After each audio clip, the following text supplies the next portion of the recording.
Sumailalim sa isang orientation ang panibagong batch ng Tupad beneficiaries ngayong araw yan sa parehong bayan dyan sa bayan ng Buhi, Camarines Sur.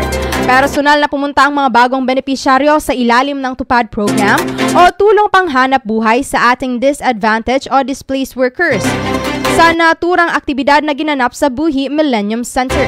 Ang mga ito ay pawang mga residente ng Barangay Santa Clara at San Rafael kung saan makikiisa sila sa community-based activities tulad na lamang ng clean-up drive, gardening at beautification drive sa loob ng 20 araw.